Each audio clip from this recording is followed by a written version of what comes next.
Olá, sejam bem-vindos e bem-vindas ao nosso canal. Hoje nós vamos falar sobre a questão das mudanças climáticas no planeta.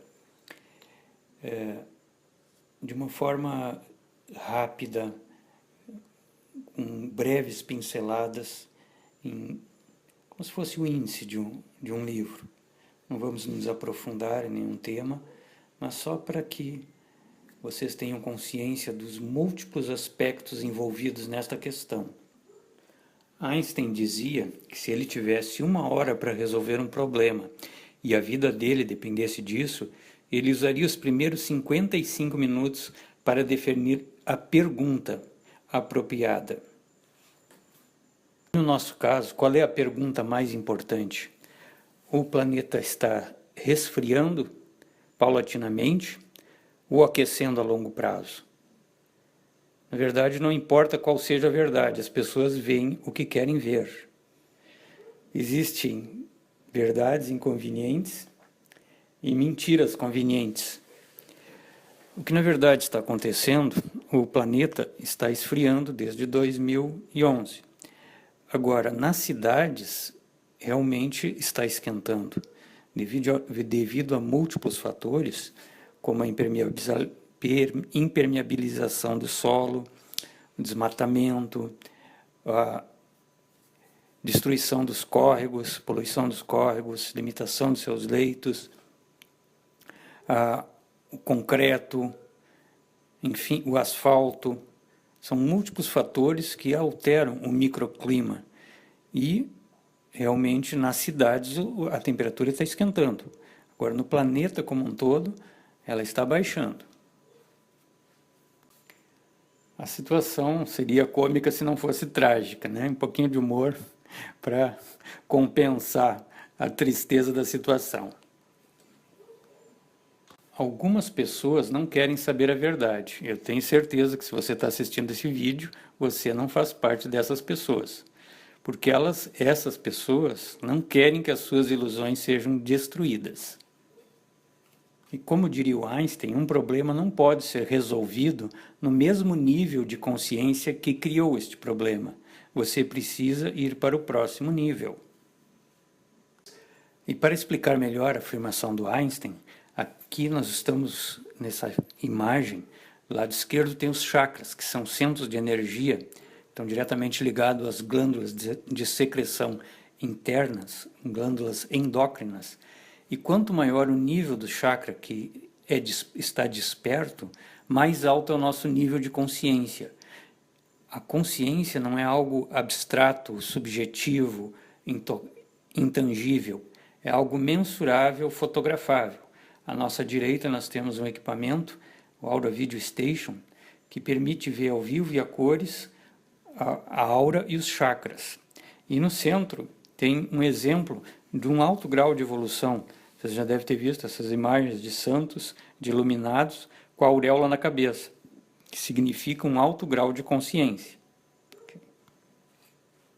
Como dizia Jesus, e conhecereis a verdade vos libertará.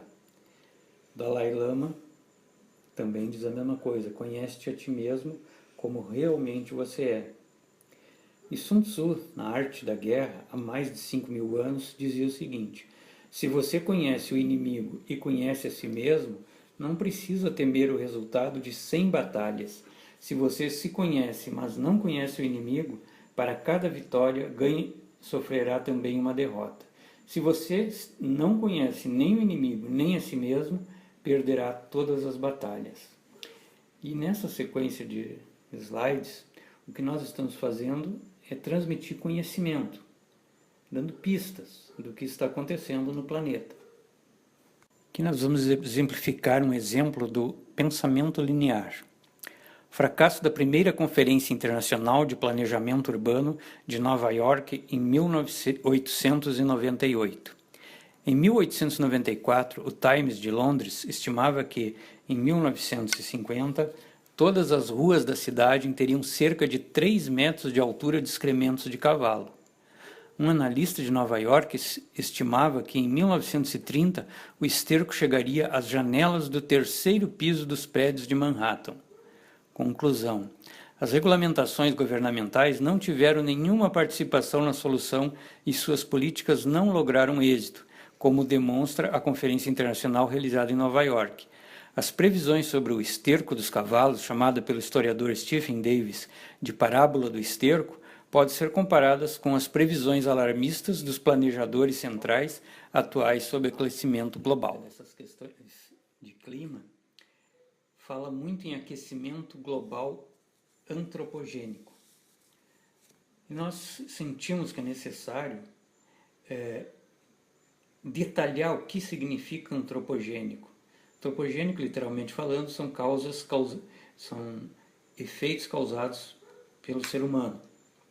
Agora, Pareto, que foi um matemático italiano que descobriu a relação 20-80, ele descobriu o seguinte: 20% dos fatores gera 80% dos impactos, ou dos efeitos. Da mesma forma que 80% dos fatores geram, do outro lado dos efeitos, apenas 20% dos efeitos. Na figura está mostrando, né, uma média da renda per capita no Brasil em 1999 era de 3.401 dólares.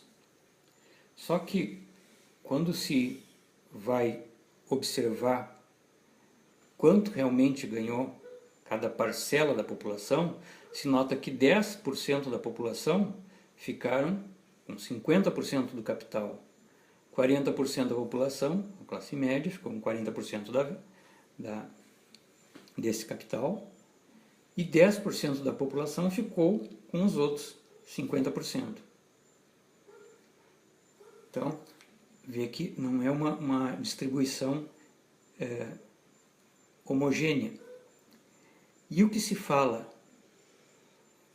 basicamente, né, quando se fala causas antropogênicas, se está falando das causas demo-hipogênicas.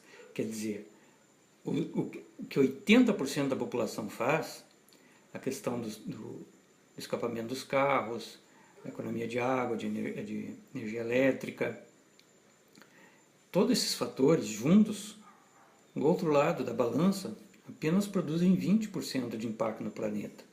Agora, que uma oligarquia, né, uma minoria com o poder faz, que eu chamei de oligo-hipergênicos, quer dizer que poucos produzem muito efeito, como HAARP, como chemtrails, como transgênicos, bombas atômicas, enfim, coisas que poucos geram um efeito muito grande. Isso geralmente não entra na balança daquilo que a maioria das pessoas chega na maioria das pessoas. Nós estamos intercalando fatos, dados e pensamentos de grandes pensadores porque nós queremos alimentar os dois hemisférios cerebrais daqueles que estão nos assistindo. Então, palavras de Gandhi: primeiro eles te ignoram, depois riem de você, depois brigam e então você vence. E Arthur Schopenhauer dizia: toda verdade passa por 3 estágios.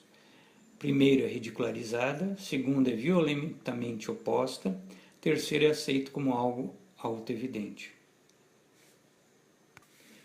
A maioria das pessoas, né, vive na dualidade, na dicotomia entre bem e mal, lado luminoso da força e lado escuro da força. Nós trabalhamos com a trindade, base triádica, e consideramos Yin, Yang e Yuan, e o conjunto forma o Tao. Nosso desafio é, para compreender qualquer coisa, é muito importante ter noção da lei de causas e efeitos. E é preciso compreender que tanto causas opostas podem produzir efeitos semelhantes, quanto causas semelhantes podem produzir efeitos opostos. Vamos dar como exemplo básico uma das coisas mais simples que existe, que é o sorriso. O sorriso é um fato, pode ser fotografado. Agora, a intenção desse sorriso e a interpretação de quem está recebendo o sorriso, isso são coisas subjetivas. E, mesmo tendo uma causa comum, pode haver interpretações opostas. Pode um sorriso ser interpretado que quem está sorrindo está rindo de você e está te desprezando, ou que quem está sorrindo está sorrindo para você e te ama. Assim como a lágrima, é um outro exemplo simples, né? E que pode ser produzida por causas opostas. A lágrima pode ser uma lágrima de tristeza e pode ser uma lágrima de alegria. Então, é o mesmo efeito que a lágrima causada por causas opostas, produzindo efeitos semelhantes. Então, na natureza, no universo, isso também acontece, em situações mais complexas, inclusive.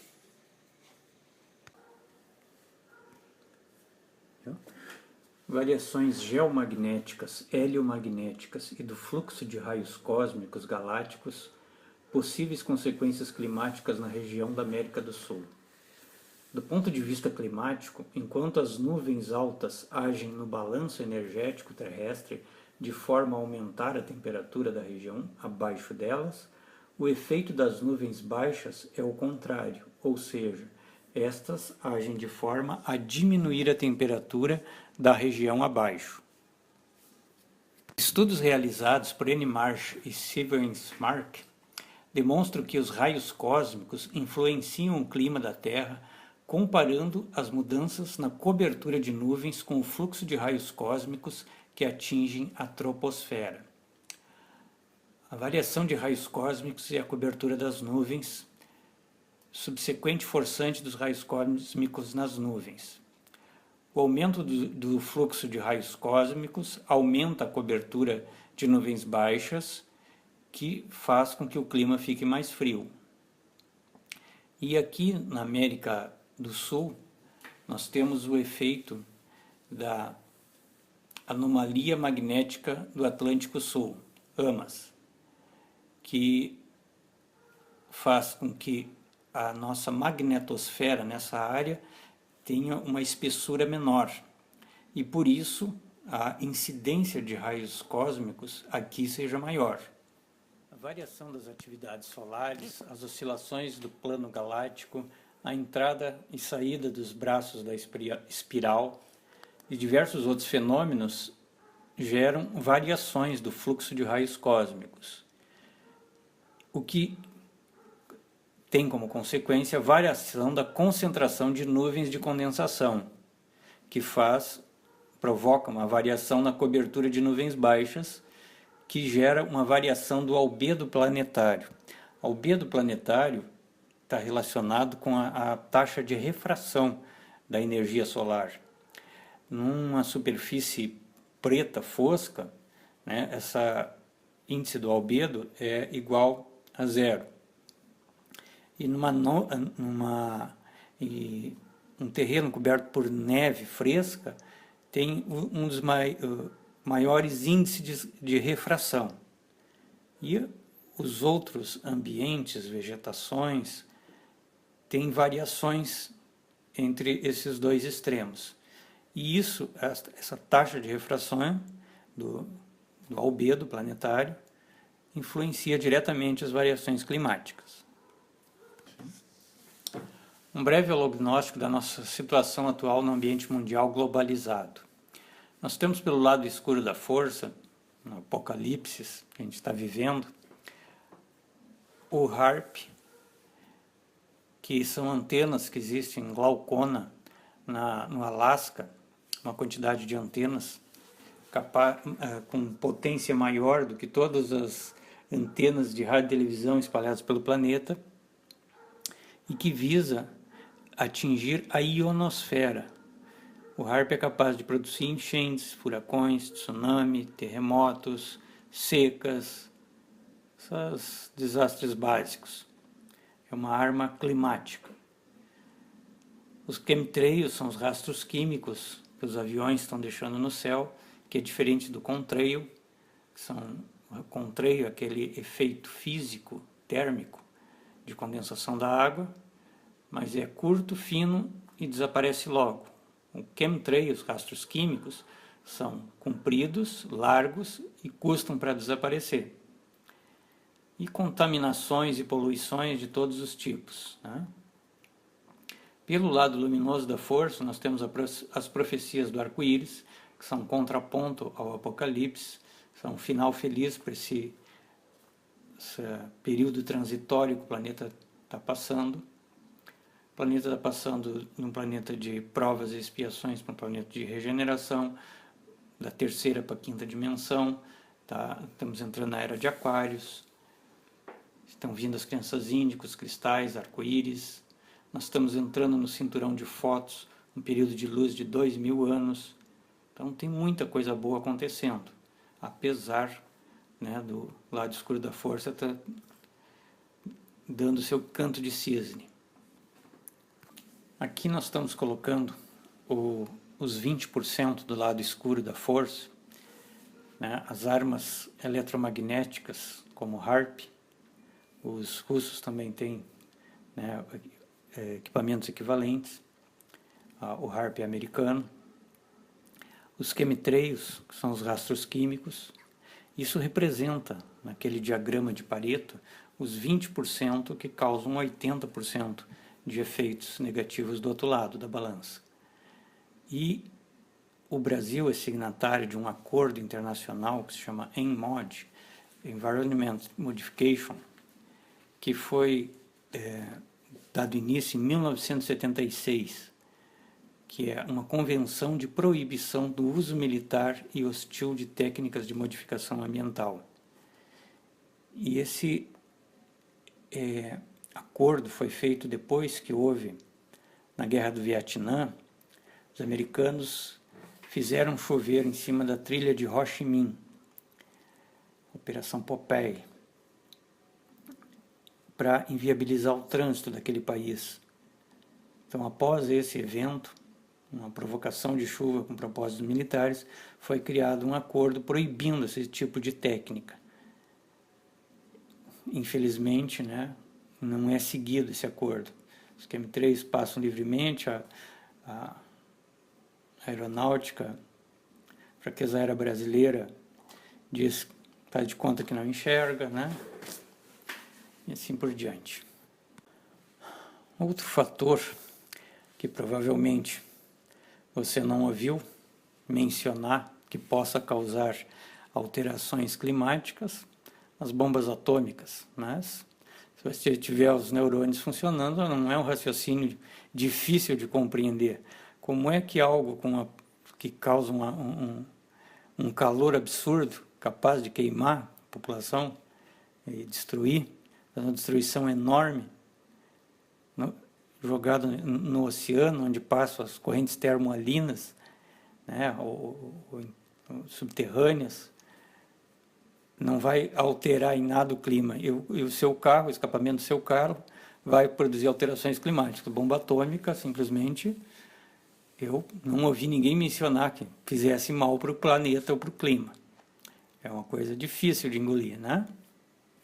Aqui, só para ter uma ideia, né, quantitativa do que eu estou falando sobre bombas atômicas, testes nucleares, aqui está um gráfico da quantidade de bombas que foram explodidas no planeta até o fim do milênio passado.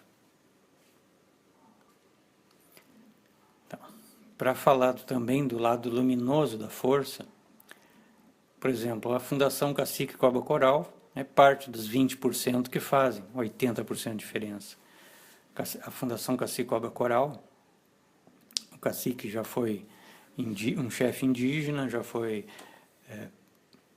também presidente dos Estados Unidos, já foi cientista, é um ser de um grau de conhecimento elevado e que sabe, por meios extrafísicos, interagir com o clima, né?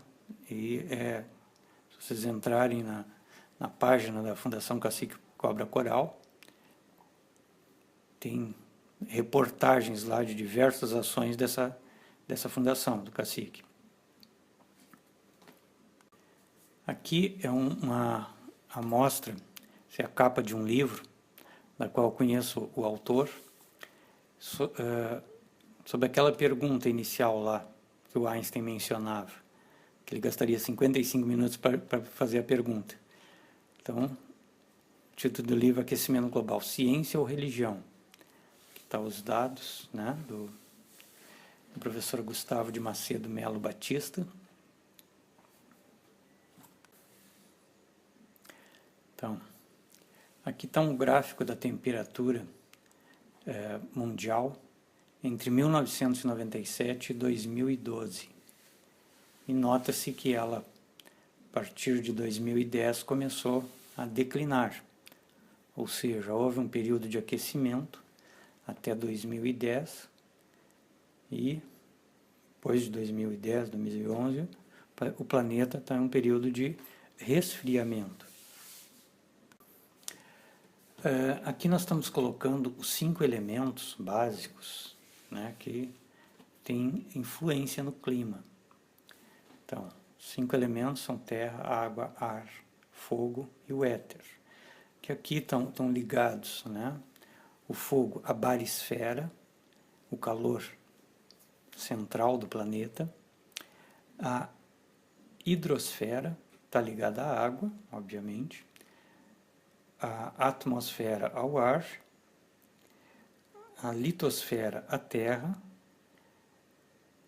e a biosfera está ligada à madeira, ao éter, ao prana. Aqui está uma explicação básica das interações entre esses diversos fatores, entre a hidrosfera, a atmosfera, a biosfera, a litosfera e a podosfera, que é onde nós habitamos, que é o resultado da interação dos outros 4 fatores.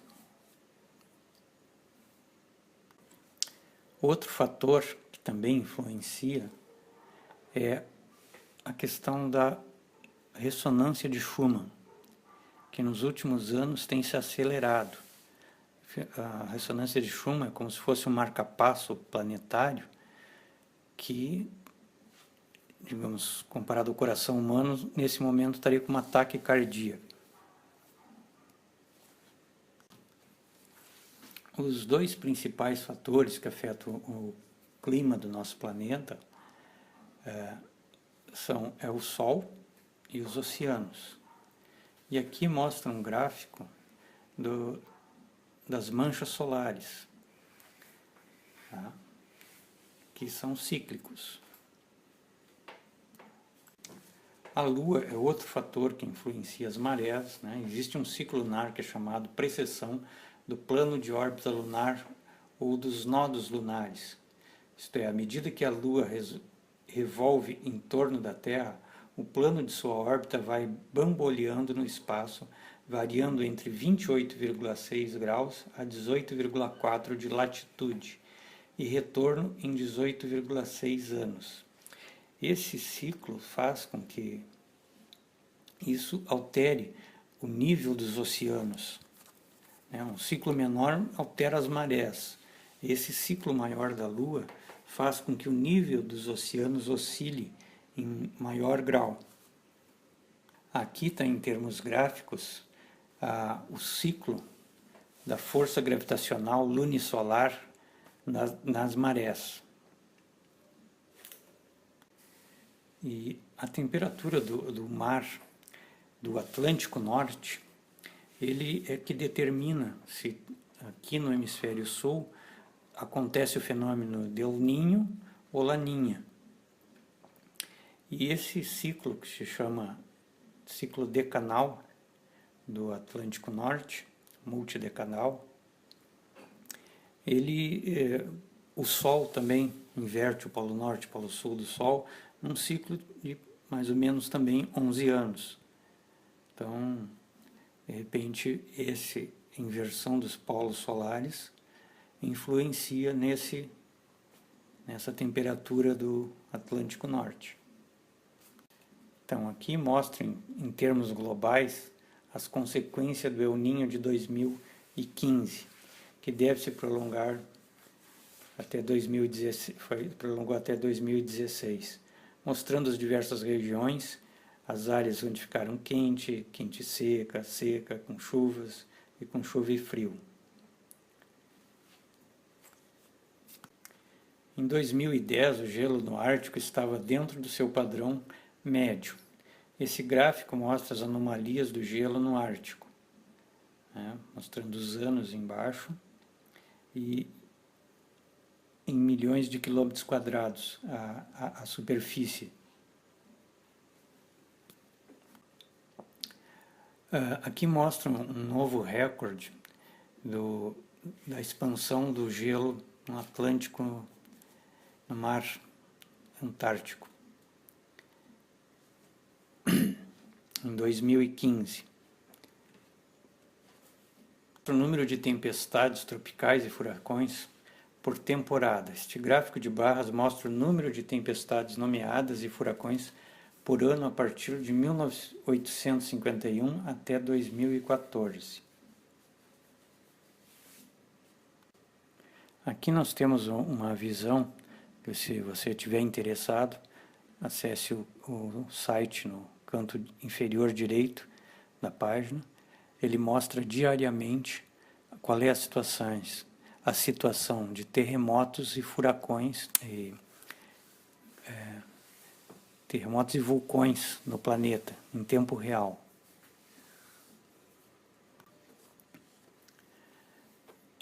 Aqui nós estamos mostrando o professor Dr. Luiz Carlos Baldissero Molion, que é um climatologista que representa a América Latina no Conselho Mundial de Meteorologia. E ele é um forte opositor dessa teoria de aquecimento global, antropogênico. Ele é uma das pessoas que nós queremos convidar quando fizermos um congresso de mudanças climáticas e soluções para a seca. Aqui é um gráfico que mostra 3 fatores: as mudanças na atmosfera, da concentração de carbono, que a escala está do lado direito, as mudanças da temperatura da água do mar e a temperatura do ar. O azul é a temperatura dos oceanos, o vermelho é a temperatura do ar, em graus, a escala está do lado esquerdo. E por esse gráfico a gente pode observar que as concentrações de carbonos, elas são consequência da temperatura e não a causa delas. Pode ver que o carbono aumenta depois da temperatura ter aumentado. E não o contrário, como o IPCC afirma, que o carbono seja a causa do aumento da temperatura. O carbono aparece depois, como o dióxido de carbono, né? Aqui é outro fator que a ciência convencional costuma desconsiderar, que são os alinhamentos planetários, né? E que causam, não é só a Lua que causa alterações das marés, né? Assim como a Lua, que está mais próxima, a gente observa mais, o alinhamento planetário de outros planetas do nosso sistema, e mesmo outros que estão entrando no nosso sistema, como o Helenin, se manifestam em terremotos, que no caso está ilustrado, né, parte de 79 terremotos que houveram em 2010, acima de 6 na escala Richter. Outro fator que costuma ser desconsiderado na questão das alterações climáticas são as correntes termoalinas. E aqui no Golfo do México, de 20 de abril até 16 de julho de 2010, houve um desastre da British Petroleum no Golfo do México, o pior vazamento de petróleo da história. Completou 5 anos, mais de 5 anos agora, né? As consequências de quase 5 milhões de barris de petróleo derramados durante 87 dias no mar ainda são vistas hoje. Isso aí dispensa comentários, né? Um pouquinho de humor afrodescendente para combinar com a situação, a cor que ficou o Golfo do México. Aqui ilustra as correntes termoalinas de uma forma bem grosseira e os dois acidentes que aconteceram de vazamentos, um da Beach Petrol, no Golfo do México, e um outro vazamento chinês. Aqui ilustra a nível global as correntes termoalinas. Se chama termoalina porque ela é um termosifão gigante, nível planetário, e ela depende da concentração de sal na água. Ela leva o calor do Equador para os polos e traz dos polos o frio dos polos para equilibrar o clima a nível global. E ela é autorregulada.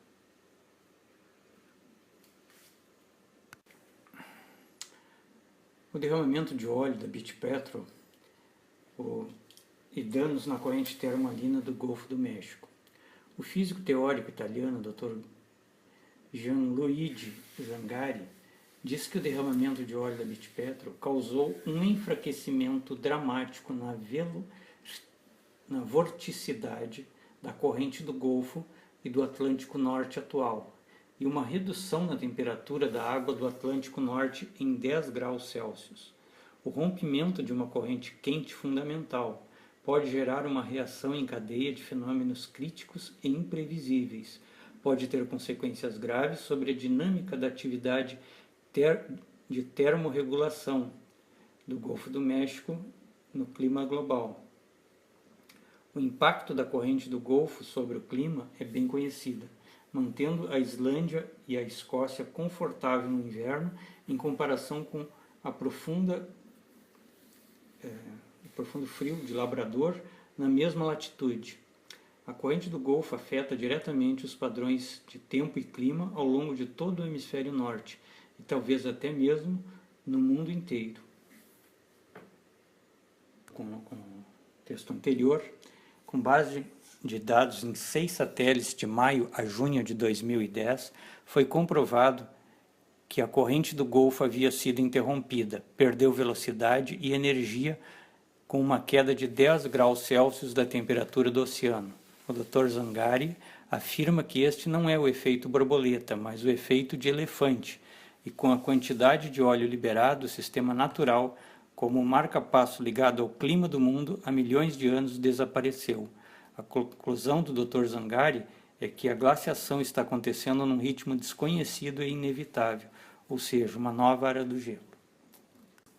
Aqui nós estamos vendo as fotos de satélite mostrando a anomalia térmica causada pelo vazamento da Beach Petrol, naquela corrente termoalina que passa por dentro do Golfo. Aqui mostra a órbita do planeta Elenin, que está entrando no nosso sistema solar e causa diversos tipos de interação, pode afetar vários fenômenos climáticos, pode ativar vulcões, provocar terremotos, enfim, várias coisas de nível catastrófico. Aqui nós vemos um gráfico de forma mais aproximada do percurso da corrente termoalina dentro do Golfo do México. Aqui está outro fator que não é considerado, outro tipo de energia que não é contabilizado, né, por onde passa aquela corrente termoalina, que é o Triângulo das Bermudas, que nessa área estava a Atlântida, que afundou com os cristais que geravam energia lá e continuam causando fenômenos incompreensíveis para a maioria, uma das áreas onde desaparecem navios, aviões.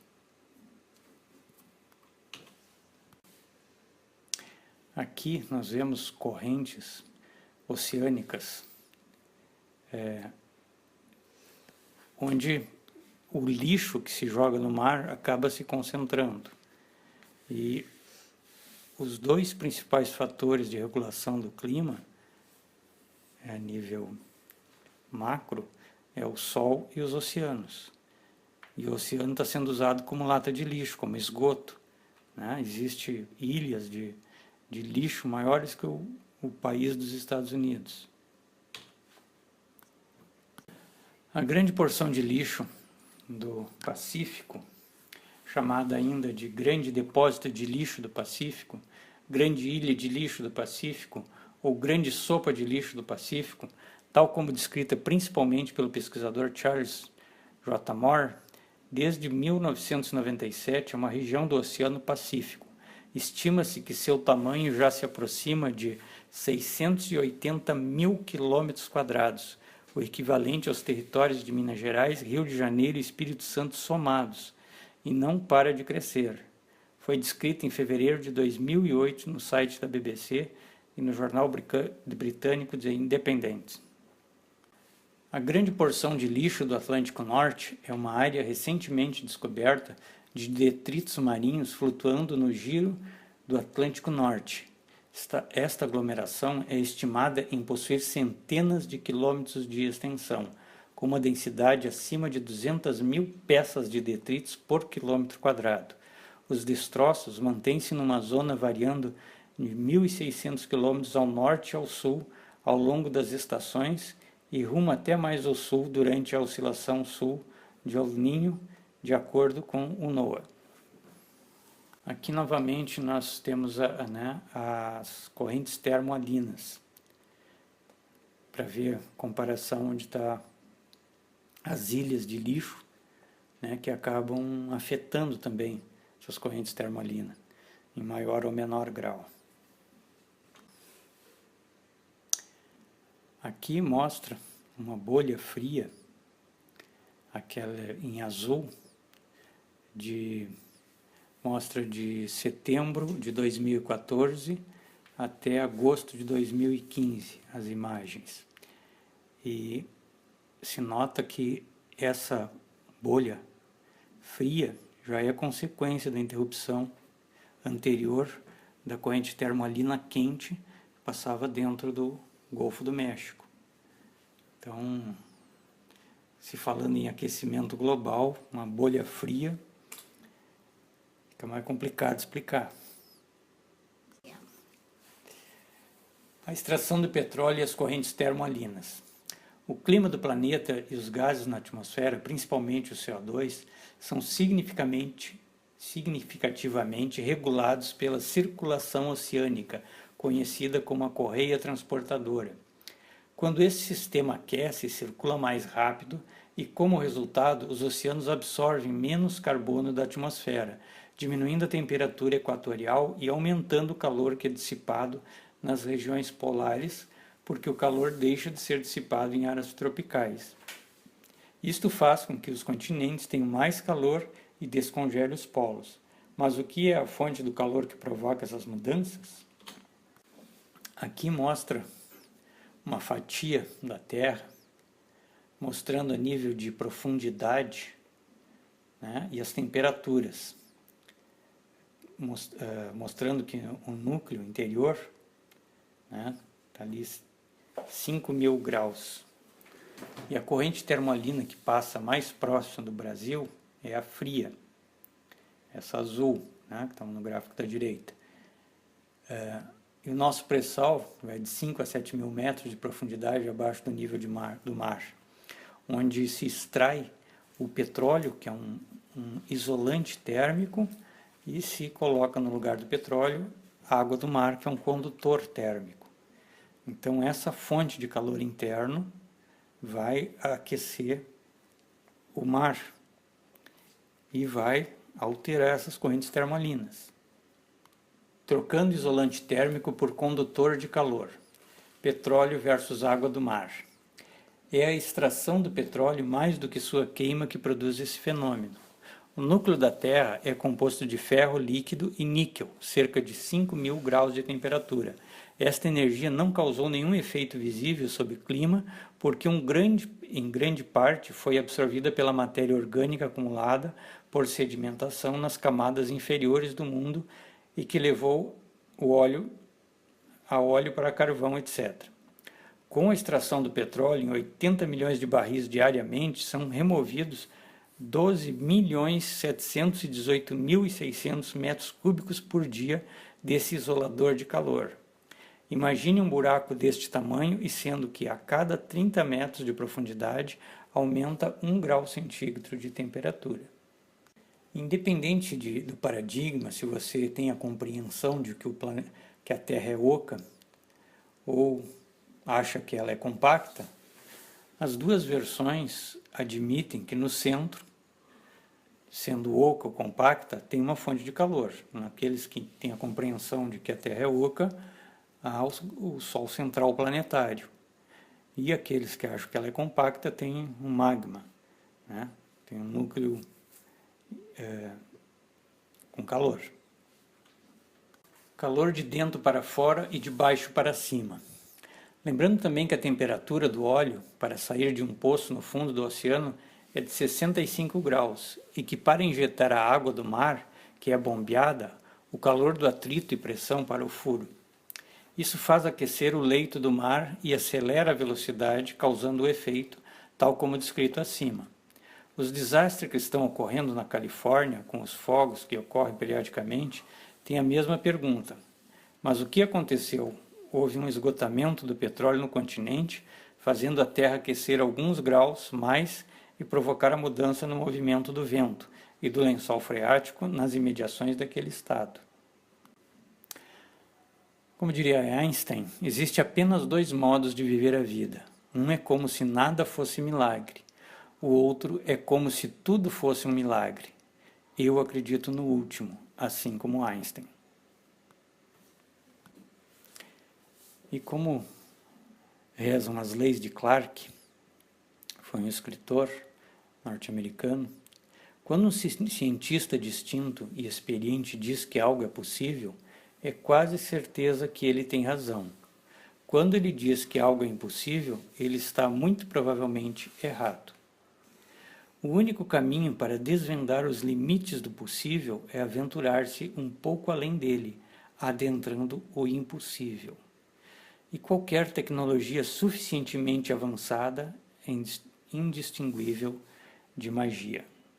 10 estudos científicos demonstram que a consciência pode alterar o mundo físico. E como diria Nikola Tesla, o dia em que a ciência começar a estudar os fenômenos não físicos vai fazer mais progresso numa década do que em todos os séculos anteriores de sua existência. Para compreender a verdadeira natureza do universo, deve-se pensar em termos de energia, frequência e vibração. Nikola Tesla. Swami Vivekananda era o mentor de Tesla, um monge hindu indiano, o principal discípulo de Santo Ramakrishna no século XIX. Agora vamos entrar na questão das profecias do arco-íris. Essa é uma delas, que diz que o grande círculo, fala do grande círculo do arco-íris. Quando o rio e o ar estiverem sujos, quando o ser humano houver se perdido completamente da linha da vida, quando os animais estiveram ameaçados, as ancestrais árvores cruelmente abatidas, quando a doença e a tristeza estiverem dizimando o povo vermelho, virá uma nova nação, uma nova tribo. Serão em grande número, surgirão de onde não se espera, virão em muitas montarias, e a sua magia diferente terá artes que desafiarão a compreensão. Serão de muitas cores, por isso essa tribo será conhecida como a tribo do arco-íris. Eles virão quando o fim parecer certo. Eles virão e curarão a terra. Profecia do arco-íris. A nossa mãe Gaia é um ser vivo. E assim como nós temos chakras, ela também tem chakras. Aqui está, assim como nos nossos chakras tem as correntes Ida e Pingala, né, onde circula a energia, aqui mostra, né, de forma simplificada, os chakras do planeta. E essas rodas, né, são o que centralizam, o que representa os 4 elementos. O número 1 é um vulcão, que representa o fogo. No número 12 está representada a água. No número 6 está representada a terra. E no número 7, lá está representada o ar.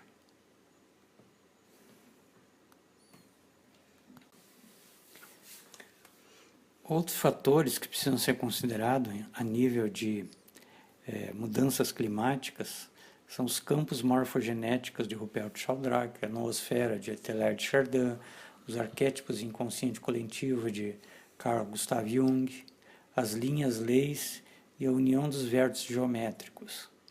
Essa união dos vértices geométricos, que está mostrada no gráfico da direita, tem inclusive no Google Earth, né? Um arquivo que você pode baixar e ver no Google Earth onde ficam localizados esses. Ali tem uma geometria sagrada, né, onde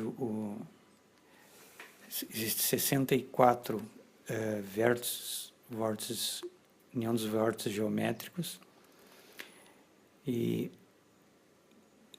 é um icosaedro sobreposto a um duodecaedro. Então, o icosaedro tem 12 vórtices, que são os vilivórtices. Um deles é no Triângulo da Bermuda, outro no Triângulo do Dragão, no Japão, que são 2 locais mais famosos desses 12. Tem um em cada polo, e os outros 10 estão distribuídos equidistantemente em volta do Equador, do planeta. Esses são pontos considerados negativos. Existem os pontos considerados positivos, que são os 20 vértices do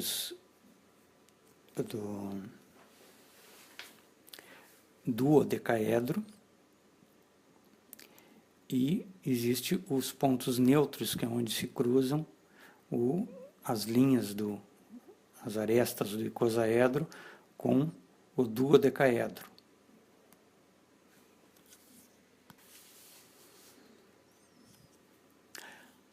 Aqui, como mencionamos no slide anterior, o campo morfogenético do planeta, existem formas de mensurar esse campo morfogenético.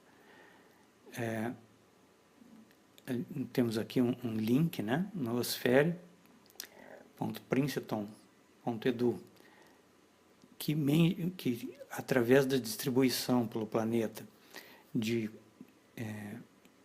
sensores randômicos, sensores que ficam gerando 1 e 0 aleatoriamente, ou seja, se nada acontecer de excepcional no planeta, teoricamente vai dar metade das vezes 0, metade das vezes 1.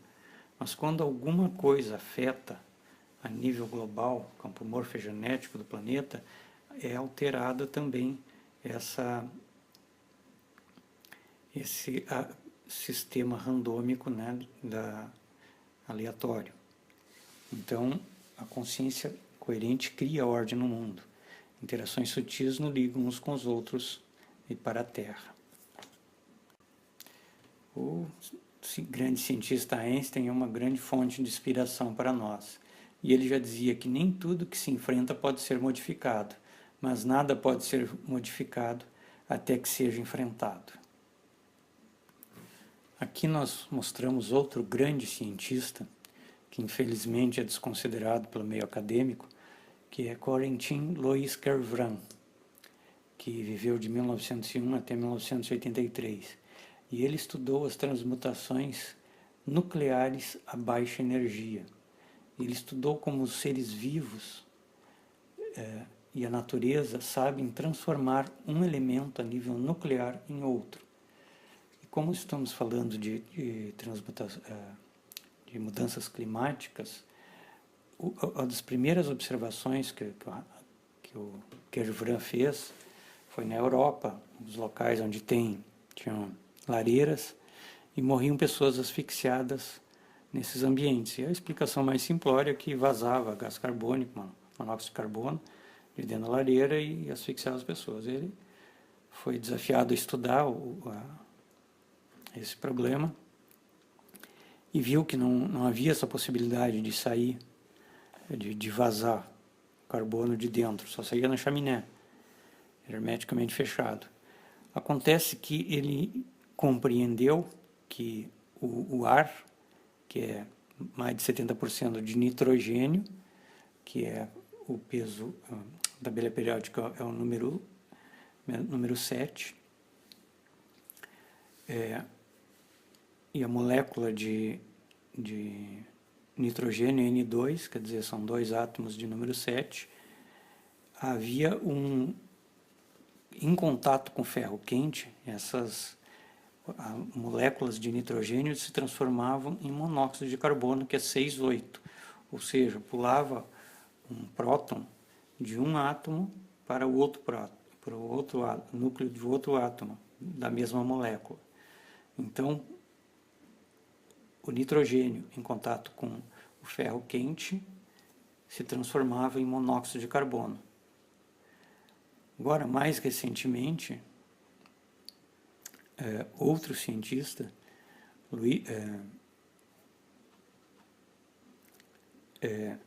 que criou as ferramentas de luz vital,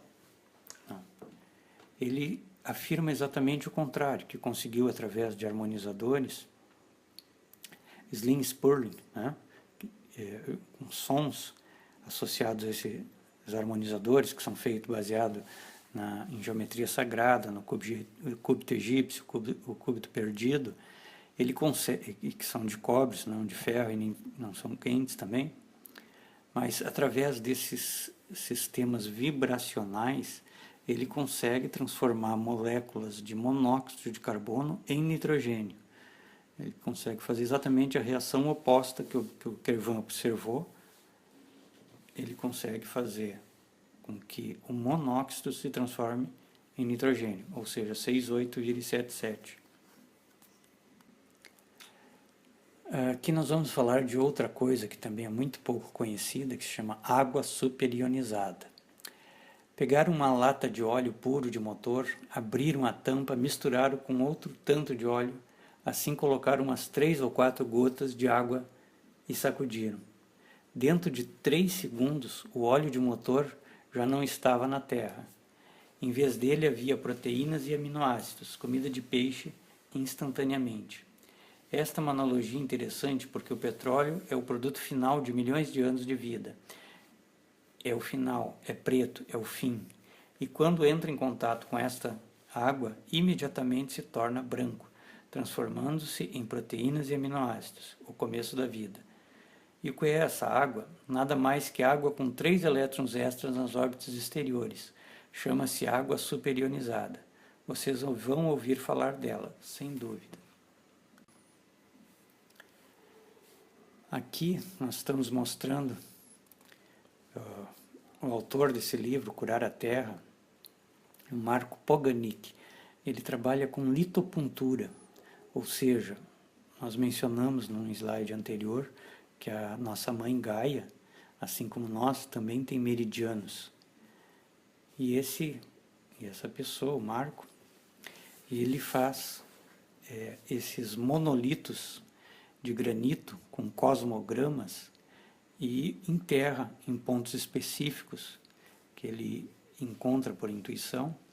Isso já foi feito no Brasil, ele já teve várias vezes no Brasil, já fez trabalhos aí, está mostrando a placa em Caxambu, e já teve em Brasília também. Então, essa é outra possibilidade de nós curarmos o planeta, fazermos uma espécie de acupuntura no planeta. Aqui é o inventor que nós mencionamos, que transforma, é capaz, através desses equipamentos, transformar monóxido de carbono em nitrogênio. Aqui são 3 equipamentos top dele. À direita está a foto dele, ele já desencarnou, Slim-Spurling, um livro livro dele, onde ele explica como funcionam essas ferramentas de luz vital.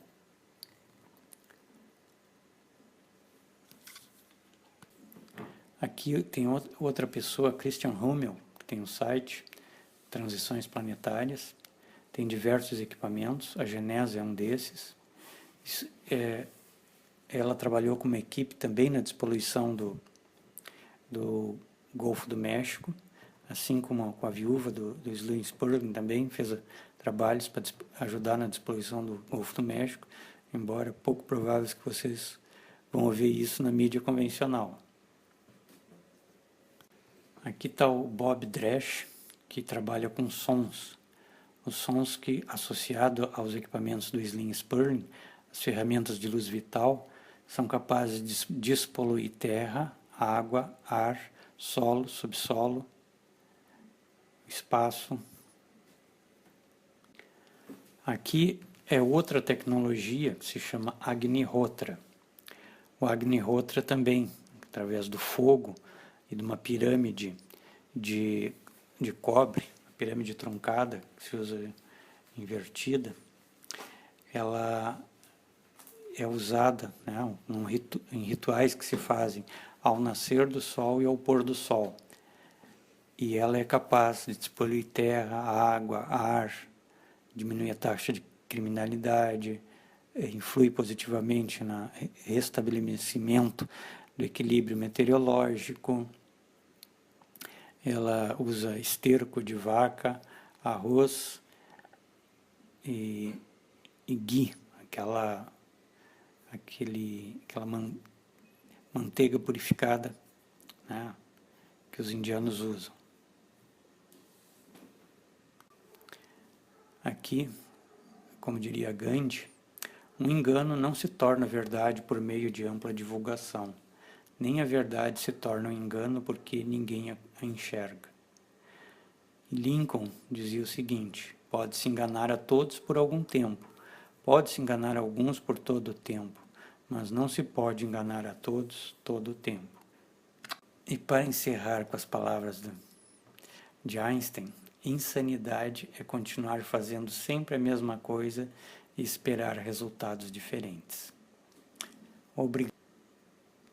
Obrigado pela atenção e nos vemos. Espero que possamos ter sido úteis com essas informações e esperamos você no nosso próximo vídeo. Namastê.